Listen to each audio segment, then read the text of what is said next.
إن الحمد لله وحده والصلاة والسلام على من لا نبي بعده أما بعد أعوذ بالله من الشيطان الرجيم بسم الله الرحمن الرحيم ألف لام را تلك آيات الكتاب المبين وقال النبي صلى الله عليه وسلم طلب العلم فريضة على كل مسلم আলহামদুলিল্লাহ যাবতীয় প্রশংসা যাবতীয় গুণগান সেই মহান রব্বুল আলামিনের প্রতি যিনি আমাদেরকে এই তাফসীরুল কোরআন মাহফিলে বসার তৌফিক দান করলেন।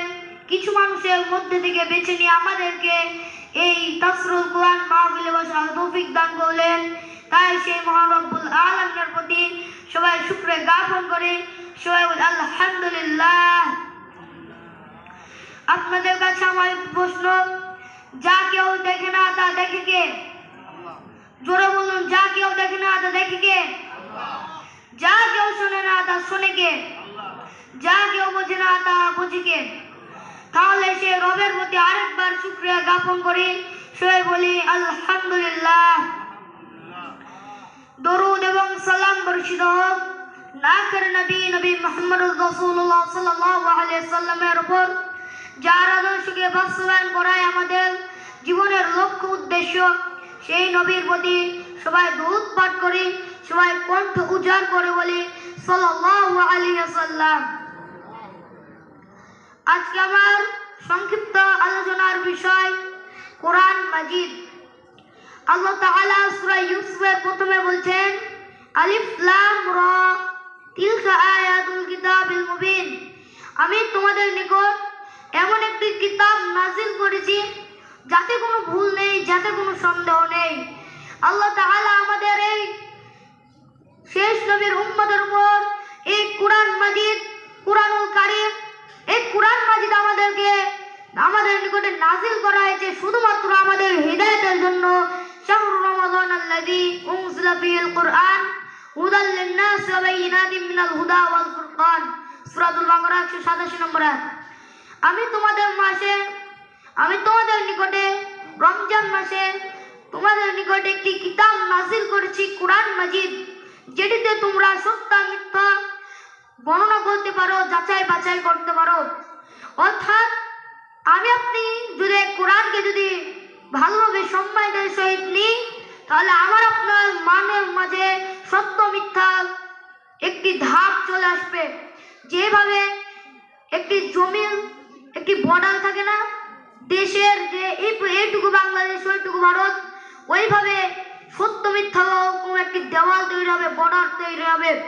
যদি কোরআন দিয়ে যদি ডক্টর ইউনূস দেশ চালায়, বাংলাদেশ চালায়, বাংলাদেশ হবে সোনার বাংলাদেশ। এই দেশে কোনো জালিম থাকবে না, কোনো চোর ডাকাত থাকবে না। সৌদি আরবে যদি যান কোনোদিন, তাহলে দেখবেন সৌদি আরবের মানুষ দোকান খোলা রেখে নামাজ পড়তে চলে যায়। আর আমাদের এখানে যদি সাইকেল যদি তালা না মেরে যদি বাইরে যাওয়া হয়, এসে দেখা যাবে সাইকেল নাই, কারণ আমাদের দেশে কোরআন দিয়ে দেশ চালানো হয় না। আল্লাহ তাআলা তার পরের আয়াতে বলছেন, সূরা ইউসুফের 2 নম্বর আয়াতে বলছেন ইন্না আনজালনাহু কুরআনান আরাবিয়্যান লাআল্লাকুম তা'কিলুন, আমি তোমাদের মাঝে এই কোরআনকে নাযিল করেছি আরবি ভাষা দ্বারা। আপনি খোঁজ নিয়ে দেখেছেন কি যে পৃথিবীতে যতগুলো দেশ রয়েছে তার মধ্যে সবচেয়ে সহজ ভাষার দেশ হচ্ছে আরবি। সৌদি আরব সবচেয়ে সহজ ভাষা রয়েছে আরবি। আমার আপনার কাছে যদি কোরআন বাংলাতে নাজিল করা হতো, শুধু বাংলাদেশের মানুষই পড়তে পারত, তাছাড়া ইন্ডিয়া, ভারত, পাকিস্তান এবং চায়না, জাপান এগুলো মানুষ বলতে পারত না। আর আমার আল্লাহ যে কোরআনকে আরবি দিয়ে আমাদের নিকটে নাজিল করেছেন, তখন আমার আপনার পড়তে সুবিধা হয়।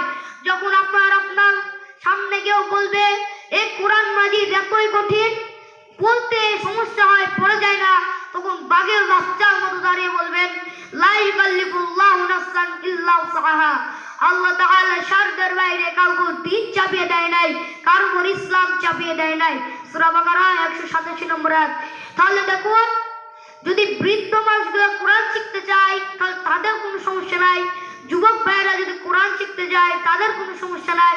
আর যদি কোনো ছোট শিশু যদি কোরআন শিখতে যায় তাদেরও কোনো সমস্যা নাই। তাহলে কোরআন একদম সহজ, পানির মতো সহজ। আল্লাহ তাআলা সূরা দাওরাত 23 নম্বর আয়াতে বলছেন, ইন্না নাহনু নাযালনা আলাইকাল কুরআনা তানজিলা, আমি তোমাদের নিকটে কোরআনকে ধাপে ধাপে নাযিল করেছি। আল্লাহ রাসূলের নিকট যখন ওহী আসতো তখন আল্লাহ রাসূলের যদি তিনি উটের পিঠে থাকতেন তাহলে উটের পিঠ উটের হেঁটু পর্যন্ত মাটিতে দেবে যেত। মা আয়েশা বলছেন, শীতের রাতে আমরা কাঁপতাম, আল্লাহর রাসূল সাল্লাল্লাহু আলাইহি ওয়াসাল্লাম ঘামে ভিজছেন, গরমে ভিজছেন। তাহলে দেখুন কোরআন রিসিভ করতে গিয়ে আমাদের আপনার আল্লাহ রাসূল সাল্লাল্লাহু আলাইহি ওয়াসাল্লামের কত কষ্ট হয়েছে, আর আমি আপনি এই কোরআনকে বাড়ির কোনায় আলমারিতে কাপড় দিয়ে মুড়িয়ে রেখে দিয়েছি। সুবহানাল্লাহ, নাউজুবিল্লাহ। আল্লাহ তাআলা আমাদেরকে কোরআন দিয়েছেন যেন আমরা হেদায়েতের পথে যেতে পারি।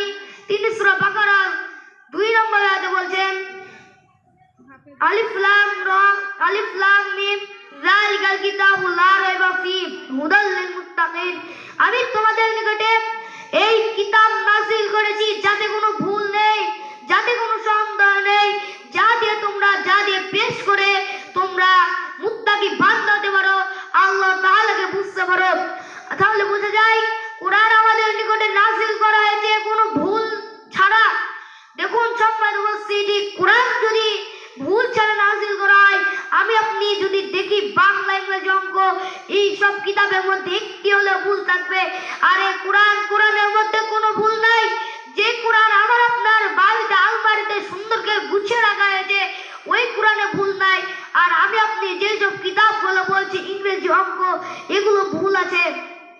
আমি বলছি না যে আপনারা সামাজিক জ্ঞান অর্জন করবেন না, সামাজিক জ্ঞানের পাশাপাশি যদি কোরআনের জ্ঞানটি যদি আমি আপনি নিতে পারি তাহলে আমার আপনার ভাগ্যটি হবে ওই সব ব্যক্তিদের মতো যারা ফ্রিতেই টাকা পেয়ে যায়, 5 কোটি 1 কোটি, আমরাও ফ্রিতেই পাবো জান্নাত। সুবহানাল্লাহ।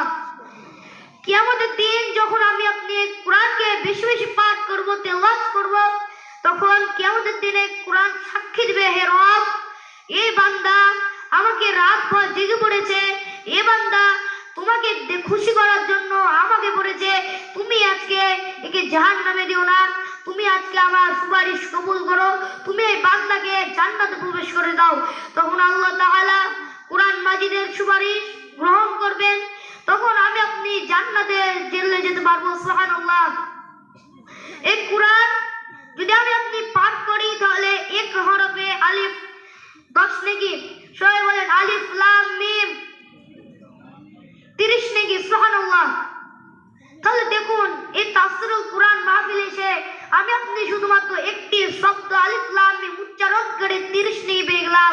আর যখন নামাজে দাঁড়ায় সূরাতুল ফাতিহা আলিফ লাম 10 নেকি, আল হাম হামিম 2 হরফ 4 তাহলে 40 নেকি, আর মিম দাল এগুলো আছে, তাহলে আমার আপনার 50 নেকি হয়ে যায়। তাহলে আমি আপনি কোরআনকে কোনোদিন পাঠ করছি না, কোরআনকে বুঝছি না, কোরআনকে দেখছি না। আল্লাহ তাআলা সূরা বাকারার মধ্যে বলেন, সুম্মুম বুকমুন উমিয়ুন ফাহুম লা ইয়ারজিউন, তারা চোখ থাকতেও কানা, তারা মুখ থাকতেও বোবা, তারা কান থাকতেও ঠাসা। কিভাবে? চোখ আছে কোরআন মাজিদকে দেখি না, ভালো কোনো কিছু দেখে না, মুখ আছে কোরআন মাজিদকে তেলাওয়াত করতে জানে না, কান আছে কোরআন মাজিদের তেলাওয়াত গুলো শুনতে জানে না, যেখানে তাফসীরুল কোরআন মাহফিল হয় ওইখানে হটে গিয়ে অন্য জায়গায় চলে যায়, দোকান বাসায়। তাহলে আমার আপনার কপালটা কত খারাপ। আল্লাহ তাআলা যেন আমাকে আপনাকে সবাইকে যেন কোরআন বোঝা এবং মেনে চলার তৌফিক দান করেন, তাই সবাই বলে আল্লাহুম্মা আমিন। আল্লাহ রাসূল সাল্লাল্লাহু আলাইহি ওয়াসাল্লাম ইবনে মাজাহ 224 নম্বর হাদিসে বলেছেন, তালাবুল ইলমি ফরিদাতুন আলা কুল্লি মুসলিম, জ্ঞান অর্জন করা প্রত্যেক মুসলিমের উপর ফরজ। কোরআনের জ্ঞান যদি সেটি হয় যেখানে দেখবেন কোরআনের জ্ঞান কোরআনের আলোচনা ওইখানেই চলে যাবেন। যেভাবে চলে যায় একটি মিষ্টি যদি কোনো জায়গায় হয় তাহলে ওইখানে যেরকম মাছ চলে যায়, আমাদেরকে ওই কোরআনকে মিষ্টির চেয়েও ভালোভাবে গ্রহণ করতে হবে। আমরা আপনাকে যেখানে তাফসীরুল কোরআন মাহফিল হবে আশেপাশে হলে তো কোনো কথাই নেই, ওইখানে চলে যেতে হবে। আল্লাহ তাআলা যেন আমাদেরকে কোরআন বুঝে এবং মেনে চলার তৌফিক দান করুক। তাই সবাই বলে আল্লাহুম্মা আমিন। আল্লাহ রাসূল সাল্লাল্লাহু আলাইহি ওয়াসাল্লাম বুখারী হাদিস 5027 নম্বর হাদিসে বলছেন, আন উসমান রাদিয়াল্লাহু আনহু قال قال رسول الله صلى الله عليه وسلم, আল্লাহ রাসূল সাল্লাল্লাহু আলাইহি ওয়াসাল্লাম বলেছেন, উসমান রাদিয়াল্লাহু আনহু বলেন, তিনি বলেন রাসূল সাল্লাল্লাহু আলাইহি ওয়াসাল্লাম বলেছেন, তোমাদের মধ্যে সর্বোত্তম ব্যক্তি হলো সেই যে কোরআন শিক্ষা করে এবং অপরকে শিক্ষা দেয়। অত্র হাদিস দ্বারা বোঝা যায় গেল যে কোরআন আমি আপনি যদি নিজে শিক্ষা করি তাহলে, আর আমি আপনি যদি অন্য কাউকে শিক্ষা দিই তাহলে আমি আপনি উত্তম ব্যক্তি হয়ে গেলাম। সবাই চিল্লে বলি সুবহানাল্লাহ। তাহলে দেখুন, কোরআনে যদি তাকিয়ে থাকি তাও নাকি, শুনলেও নাকি, পড়লে তো নাকি, সুবহানাল্লাহ। তাহলে আমি আপনি হতভাগা মুসলিম, কোরআনকে পড়তে জানি না। সম্মানিত উপস্থিতি, দেখুন যদি টিস্যুর বক্সের কথা বলা হয়, এখানে যে টিস্যুটি রয়েছে, টিস্যুটি যেভাবে টান দিলে বেরিয়ে আসছে, ওইভাবে যে ব্যক্তি কোরআন এবং 5 ওয়াক্ত সালাত আদায় করবে, ও রূহটাও সুন্দরভাবে এই টিস্যু নেই ভালোভাবে বেরিয়ে আসবে। আর যদি আমি আপনি এই টিস্যু যে পলিথিন রয়েছে না, এই পলিথিনে যতই টানাই চেষ্টা করবো ততই ছিঁড়ে যাবে, ফেটে যাবে। ওইভাবে মুমিন ব্যক্তি ছাড়া অন্য ব্যক্তি, কাফের, মুশরিক, মুনাফিকদের রূহ ওইভাবে ফেটে টিনে হিচড়ে বের করা হবে। নাউজুবিল্লাহ।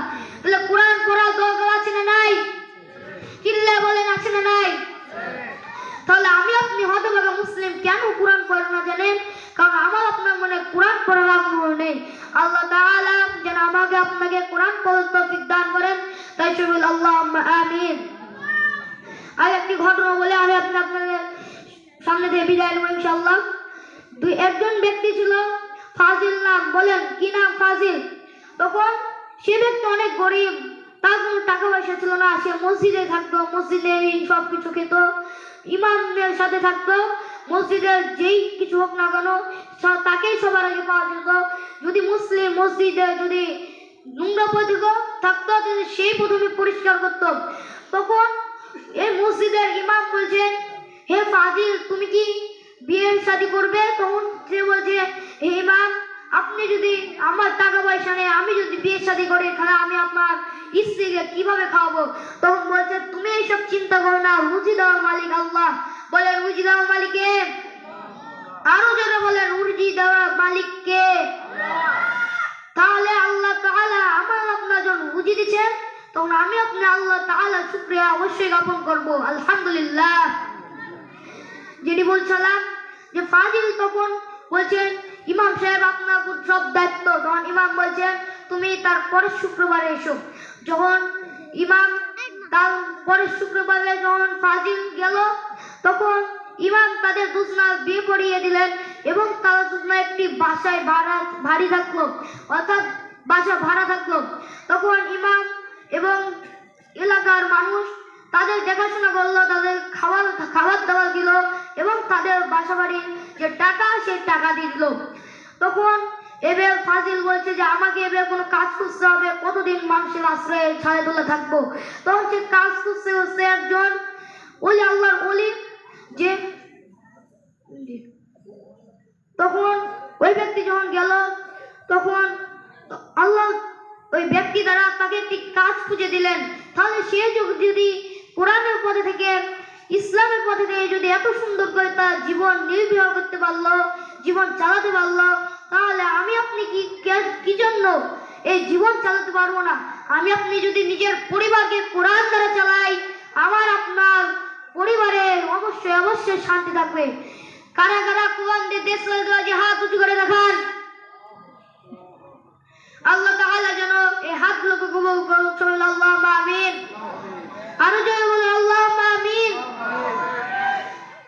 আল্লাহ তাআলা যেন গিয়াসউদ্দিন হাফেজিয়া ও মাদ্রাসা এতিমখানাকে যেন কবুল করুক। তাই সবাই বলে আল্লাহুম্মা আমিন। আল্লাহ তাআলা যেন তাফসীরুল কোরআন মাহফিলকে যেন কবুল করুন।